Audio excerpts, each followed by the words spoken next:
Bu qanday sinoat, qandayin xilqat?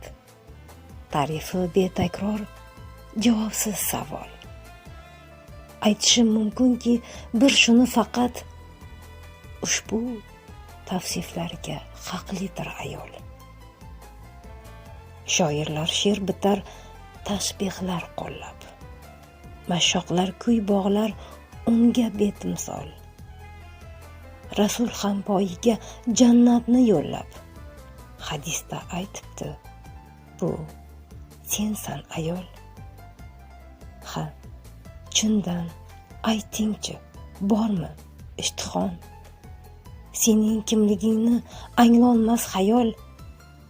Vafodor yor o'zing, hayotiy hamroh, onam ham, singlim ham o'zingsan ayol.